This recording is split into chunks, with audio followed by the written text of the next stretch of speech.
early 1920s, one invention would signal the start of the modern era and the dissemination of information around the world. For the first time, the events of history could be reported as they happened to almost anywhere on Earth. While this invention had been around since just past the turn of the century, it was during the Roaring Twenties that it began to change the world. That historic invention was radio. Welcome, fellow YouTubers. The Roaring Twenties radio channel brings you another video on early radio. I would greatly appreciate it if you would hit the subscribe button if you're not a subscriber already. Hello, radio enthusiasts. I recently posed the question, what connection does a 1980s rock and roll singer have with the 1920s Atwater Kent Radio Company? In this very special presentation, I'll let you know the answer. Pretty much everyone interested in radio history knows who Atwater Kent was. But for those who don't, Atwater Kent was a businessman who started his first company in 1895, the Kent Electric Manufacturing Company. Later in 1902, he founded another company, the Atwater Kent Manufacturing Works. Early on, these companies built electrical motors, meters, fans, and later evolved into automobile parts manufacturing. In 1919, Kent incorporated these two companies into the Atwater Kent Manufacturing Company and began making radio parts. In 1922, Atwater Kent started to manufacture its first radios. Atwater Kent would grow into the largest radio manufacturer of the 1920s. By 1924, the company was doing well with its uniquely designed open-set radios, commonly referred to as breadboard radios, which it began manufacturing 2 years earlier. The year 1924 would turn out to be an historic year for Atwater Kent. It was the last year the company produced their breadboard radios. This Model 12 was the end of the line for these historic radios. Another big event for Atwater Kent was the hiring of a new chief radio engineer. His name was Albert Devere Silva Jr. Most people would just call him Duke. Albert Silva, or Duke, was born in Newport, Kentucky on August 9, 1890, to Albert Devere Silva Sr. and Lee Kleinfelder Silva. Duke would go on to attend the University of Kentucky and graduate with a degree in engineering. After graduation, he spent the next 2 years in a training program at General Electric in Schenectady, New York. In 1914, World War I began, and 3 years later, on April 4, 1917, the United States would enter the war. Silva would enlist in the United States Signal Corps and begin his training at Fort Benjamin Harrison in Indianapolis. Now I'm going to have someone else tell you more about Duke. I recently had the good fortune of interviewing Duke's grandson, Kevin Silva. Kevin Silva is the 1980s rock and roll connection to Atwater Kent. Kevin is a multi-talented musician who spent his life in the music industry, on stage and behind the scenes. He's been the sound engineer for music stars like Johnny Rivers, Secret agent man, secret agent man. They've given you a number and taken away your name. and B.B. King. Thrill is gone. Thrill is gone away. In the late 1970s, Kevin got his friends together and formed a rock group named Stalker and had a very successful run on stage. He's also made a name for himself building amplifiers for some of the biggest names in music, like John Cougar Mellencamp, Ted Nugent, and Alan Jackson, to name just a few. Most of you may not be familiar with Kevin, but the stars of the music world know him very well. In a tribute to his grandfather Albert, and inspired by a Beatles song, he named his business Uncle Albert's Amplifiers. Oh, and by the way, Albert Silva's story doesn't end with his time at Atwater Kent. In fact, it's just the beginning. I'll fill you in after the interview about the upcoming part 2 of Albert's story and more on Kevin's story, which I think you'll find just as interesting. Let's go meet Kevin and hear him tell the story of his grandfather, Albert Devere Silva, or Duke as his friends called him. Hello, everyone. This is Dan Dames from Roaring Twenties Radio, and today I am very lucky and honored to be with Kevin Silva, the grandson of Albert Silva, who was the chief engineer for Atwater Kent Radio from 1924 to 1936. For allowing me to interview you, Kevin. Thanks for having me. This is awesome. So tell us about your grandfather, Albert, who was Atwater Kent's right-hand man, and he goes back. Now, your grandfather's history is very full history, going back to World War I. Mm-hmm. Tell us about that. He was in Paris, France, 1917 to 1920, in the Signal Corps, and was instrumental in designing the first tank radios. He worked with Edwin Armstrong, who was instrumental in designing the first aircraft radios, with a lab full of technicians. He was at the advent of electronics, at the very beginning of things like that. The super heterodyne, I think, came out of that lab. Armstrong was responsible for. A lot of radio probably came out of that lab. I mean, because of Armstrong's, his stature and where he sat in the whole thing with it. So any of the stuff that was developed for the Signal Corps probably carried through to, commercial radio. Yeah, there are a lot of big time radio engineers besides. Oh, absolutely. And in that group. Yeah, I'm only aware of three people: Paul Edwards, Edwin Armstrong, and my grandfather Duke.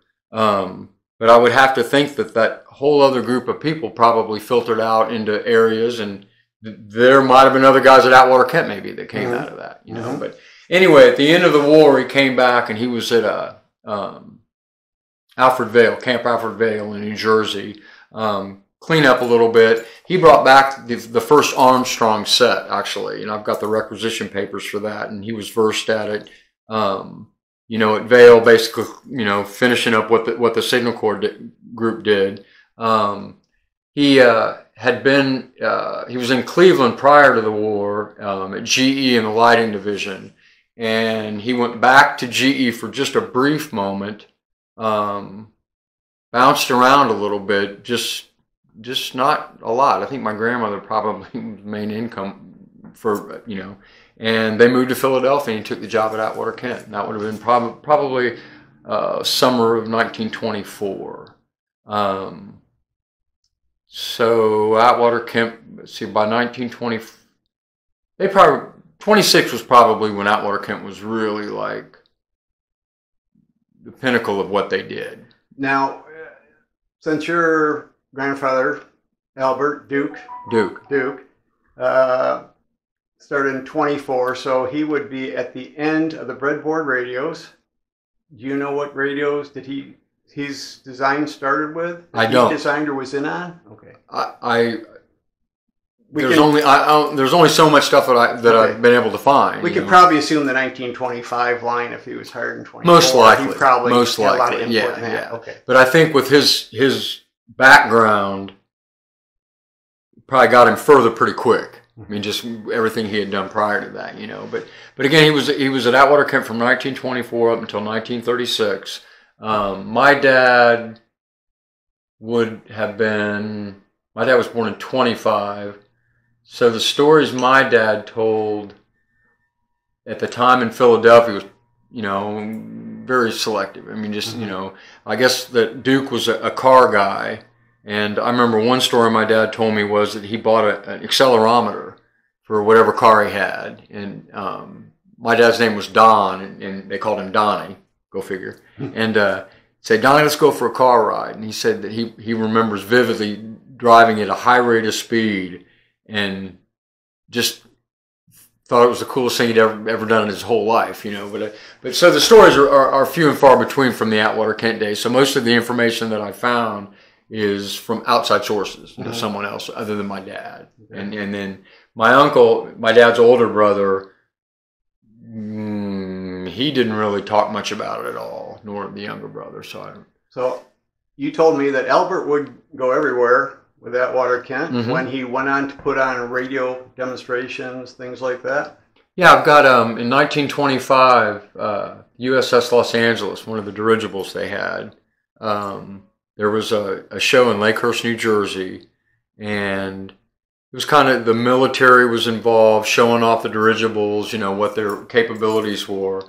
Well, Atwater Kent actually had a broadcasting system set up between the Los Angeles and his wife's car. So it was kind of a gimmick almost where he did that. But in the newspaper clippings, it's Atwater Kent, my grandfather. They're, the two that were at this event, or whatever. But that is cool. So he did a lot of stuff, And I've got one letter that Atwater Kent wrote to my grandfather. And it's more business-like almost. It's not that personal, really. Well, in those days, weren't people, more formal? Sure.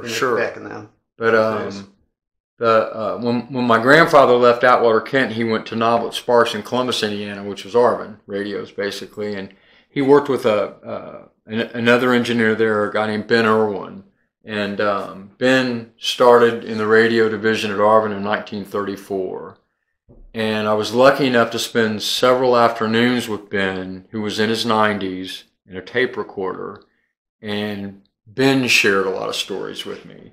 And again, he was 90, and he would just sit up and start talking, And when Atwater Kent shut down in 36, the story that Ben told me was that Atwater Kent already had benefits taken care of, 15,000 employees roughly by 1936, 32 acres under roof, if my memory's right. Yep, 32-acre plant. And Roosevelt, the president at the time, was a big union guy. Atwater Kent went to Washington to meet with Roosevelt to discuss his views on the union and where he sat with it, and Roosevelt refused to see him. And Ben said it pissed Atwater Kent off, and he went back basically and just decided, that's it, I'm not doing this anymore. So it was just the one thing, the union thing. That's what Ben Irwin told me. It wasn't he was in his early 60s at this time, Atwater Kent. Yeah. I'm sure, I'm 60-something, and I'm sure that all that was weighing on his mind. But the union thing was probably the union just pushed him over. That pushed him over. We're like, okay, if they're not going to play by it, I don't need to do this anymore. Basically, Okay, so it's nice to finally get closer to firsthand information, because there's different stories, right, about why he retired. Mm-hmm. I would have to believe that Ben Irwin got that information from my grandfather, because Ben said that they went to trade shows together, spent a lot of time in cars driving back and forth to places. Mm-hmm. So I'm thinking, that information probably was shared at some point in one of those conversations. And I'm surmising that. I don't know that. Right. But I forgot where I was. Go back where I was. Okay, you're at the unions. Roosevelt. Oh yeah, with Atwater Kent. Yeah. Okay. Well, my dad was 12 in 1936, right? 11 and a half, 12. And my dad had a memory of Duke coming home from Atwater Kent unemployed. The day that he came home, like, I don't have a job. And his income was almost $36,000 a year. Which was a fortune. The last year at Atwater Kent. So Atwater Kent obviously was paying his employees very well. Mm-hmm. And must have been doing very well. Right. And what I've read, he did. But he had no idea that Atwater Kent was going to shut down. No. And he was... That was close. Well, I don't know. I mean, that's all my dad told me. That was his memory at 11, so I don't know. Wow. He might have seen the writing on the wall. He might do that, but my dad vividly remembers the day that he came home, and then he said that he'd had to be doing something because he had 2 job offers. He had a job offer at Wurlitzer in Chicago and a job offer at Nobblet Sparks in Columbus, Indiana. And my dad said he remembered him pulling a coin out, flipping the coin. Heads were going to Chicago, tails to Columbus, and we ended up in Columbus, Indiana. Wow. And he went to work for Arvin in January of 37. So it must have been early 36 when all that went down, I would think. I don't think they could pack up and leave unless he came back by himself to Columbus and then eventually moved. Right. I don't know that. I just don't know that information from the time there. But I do know that at his first year at Arvin, his salary was $6,000 a year. Wow. So that shows you the spread. And Arvin at the time, in 1937, their radio division wasn't generating any income. It had stalled, basically, to the point where they almost got out of it. Had they not hired my grandfather, they might have gotten out of it. Well, their radio division at that time was pretty tiny, wasn't it? Very small. Yeah, it was only 3 years old. because they were a automotive parts Yeah, manufacturer. Arvin started in Indianapolis in 1919, and they made hand pumps for bicycle tires and car tires, I guess. Mhm. And they relocated to Columbus, and gas cans, mufflers, stamp metal, basically, is what they did. Mhm. But when my grandfather came from Philadelphia to Columbus, another gentleman named Sarkis Tarzian came with him.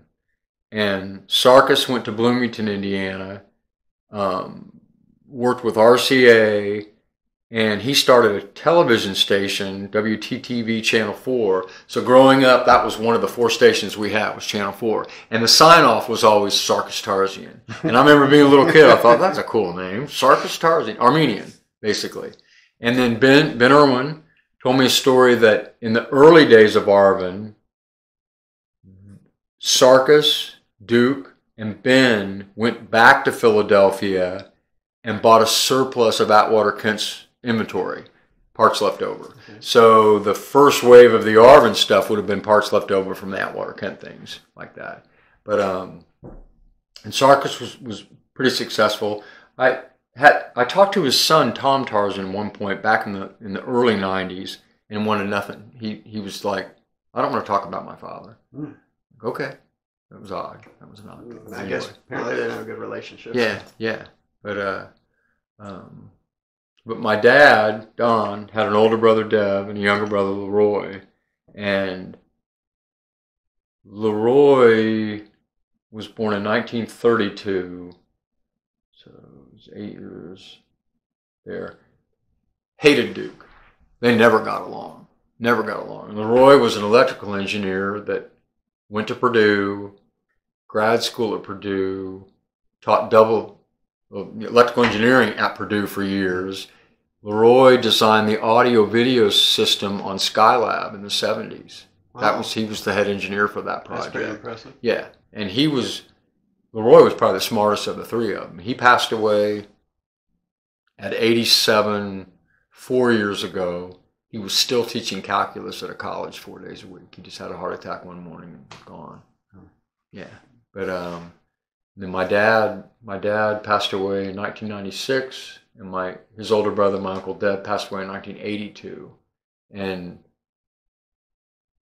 all 3 of Duke's sons, anyway, they, where do you want, I'm not sure where we want to go, like, direction-wise. Okay, Albert passed away. Let's go on with your family. Okay, do you want to go through Arvin? Yeah, somewhat? So let's go on because it's radio. Okay. Well, I hope you all enjoyed part 1 of our story on Albert Silva, and there's more to come. In part 2, Kevin's going to tell us where Duke Silva went after he left Atwater Kent when the company folded in 1936. And also, Kevin's going to tell us about his own story, his life on stage and behind the scenes in the music industry, which is another fascinating story. I hope you're looking forward to it, and that's going to be upcoming right here on the Roaring Twenties Radio YouTube channel. I'm looking forward to seeing you all back here then. So until then, thanks for watching, and take care of yourself. Well, that's it for this video. There'll be more to come as we continue to investigate the early history of the world's first true mass medium, radio. Thanks for watching.